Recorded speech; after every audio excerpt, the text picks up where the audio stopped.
قوم کے ان نونہالے بچوں کو علم دین سے آراستہ کر رہا ہے۔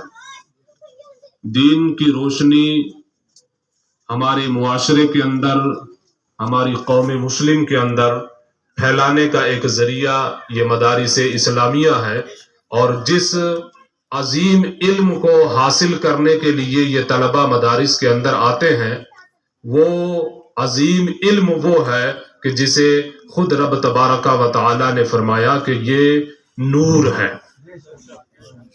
علم نور ہے اور جہالت اندھیرا ہے۔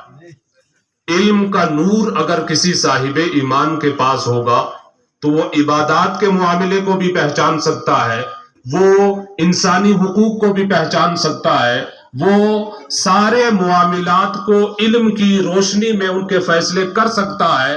اور اگر خدا نخواستہ علم سے محروم ہے تو پھر جہالت کا اندھیرا ایسی بری چیز ہے جو انسان کو نہ عبادات کے اندر صحیح طور پہ واقف انسان ہو سکتا ہے، نہ دیگر کسی زندگی کے معاملے میں پوری طرح کامیاب ہو سکتا ہے۔ اللہ پاک نے قرآن کریم کے اندر ارشاد فرمایا کہ اے میرے محبوب آپ یہ فرما دیں، کیا اہل علم اور وہ جن کے پاس علم نہیں ہے یہ دونوں طبقے برابر ہیں؟ فرمایا ہرگز نہیں، یعنی علم والے اور وہ جو علم سے عاری ہیں، خالی ہیں، وہ کبھی بھی برابر نہیں ہو سکتے۔ علم والوں کا علم کی وجہ سے بہت اعلیٰ مرتبہ ہے، اور جن کے پاس علم نہیں ہے وہ جہالت کی وجہ سے بہت کم درجے کے اندر ہے۔ آج یہ ہماری نگاہوں کے اندر سارے معاملات ہیں کہ ہماری جہالت نے، ہمارے معاشرے کے اندر پھیلی ہوئی جہالت نے ہمیں کس حد تک اور کون کون سی جگہوں پہ پہنچا دیا ہے۔ علم سے محروم ہونے کی وجہ سے ہم سارے گناہوں کے اندر ملوث ہوتے چلے جا رہے ہیں۔ اللہ پاک ہم سب کو علم کے نور سے منور فرمائے، اور اس مقدس سعادت اور اس مقدس ادارے کے اندر ہماری قوم کے بچوں کو اللہ پاک علم سے فیضیاب فرمائے۔ عزیزان گرامی وقار، اللہ کے رسول صلی اللہ علیہ وسلم نے ارشاد فرمایا کہ اللہ پاک جس بندے کے ساتھ بھلائی کا ارادہ فرماتا ہے، اللہ پاک اسے دین کی سمجھ عطا فرماتا ہے۔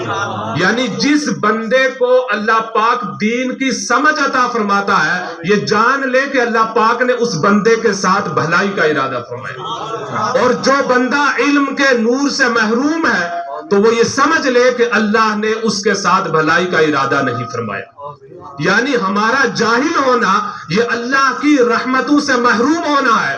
ہمارا جاہل ہونا، علم سے کورا ہونا، یہ اس بات کی دلیل ہے کہ اللہ کی بارگاہ میں بھی ہمارا کوئی مقام و مرتبہ نہیں ہے۔ اور مولانا علی صاحب نے وہ حدیث آپ کے سامنے ذکر کی، اللہ کے رسول صلی اللہ علیہ وسلم نے ارشاد فرمایا کہ عالم بنو یا متعلم بنو، اور اگر یہ دونوں نہیں بن سکتے، اس کا موقع تمہیں نہیں ملا، تو کم سے کم علماء کی بات کو سننے والے بنو۔ یہ بھی نہیں ہو سکتا، اور علماء سے محبت کرنے والے ضرور بنو۔ اگر یہ چار چیزوں میں سے کوئی ایک تمہارے پاس ہے، عالم بن گئے، متعلم بن گئے، ان کی باتوں کو سننے والے بن گئے، ان سے محبت کرنے والے بن گئے، تو انجام یہ ہوگا کہ تم رب کی بارگاہ میں کامیاب ہو جاؤ گے۔ اور اگر ان چاروں کو چھوڑ کر پانچویں بنے تو یہ تمہاری تباہی کا سبب ہو جائے۔ آج ہمارے معاشرے کے اندر ایسے بہت سارے عناصر ہیں جو علماء کے خلاف، مدارس اسلامیہ کے خلاف، خود ہماری قوم میں سے ہو کر ان کی زبانیں کھل جاتی ہیں۔ وہ انجام ہے ان کی ہلاکت کا، اس لیے کہ اللہ کے رسول نے فرمایا جس بندے کے اندر یہ چار چیزیں نہیں ہے وہ پانچواں بنا تو یہ اس کی ہلاکت کا سبب ہے۔ علم بہت بڑی چیز ہے، علم کی اہمیت کو ہم لوگوں نے آج تک سمجھا ہی نہیں۔ ایک واقعہ مختصر عرض کروں، حدیث پاک ہے، اللہ کے رسول صلی اللہ علیہ وسلم کی بارگاہ میں ایک صحابی حاضر تھے، اور چونکہ اللہ کے رسول ہم سب کے پیغمبر اعظم صلی اللہ علیہ وسلم ایسے نبی ہیں جو غیب داں ہیں، جو غیب کا علم رکھنے والے ہیں، وہ صحابی آپ کے سامنے حاضر ہیں۔ اللہ کے رسول صلی اللہ علیہ وسلم نے اپنے علم غیب کے ذریعے سے، اللہ کی عطا کردہ اس طاقت کے ذریعے سے آپ کو یہ معلوم ہو گیا کہ اس بندے کا انتقال ہونے والا ہے چند ہی منٹوں کے اندر۔ اللہ کے رسول صلی اللہ علیہ وسلم نے ارشاد فرمایا کہ اے میرے صحابی، اے بندے، چند منٹوں کے اندر تیرا انتقال ہونے والا ہے۔ ظاہر سی بات ہے اگر ہم میں سے کسی کو یہ پتا چلے کہ چند سیکنڈ یا چند منٹ ہماری زندگی کے بچے ہیں تو ہر بندے کی خواہش اور آرزو یہ ہوگی کہ میں کوئی ایسا عمل کر لوں کہ میرا رب مجھ سے راضی ہو جائے، میں کوئی ایسا عمل کر لوں کہ میری موت اچھی ہو جائے، میری آخرت کے معاملات میرے لیے سہل ہو جائیں، آسان ہو جائیں۔ جب اسے یہ پتا چلا، اللہ کے رسول نے فرمایا کہ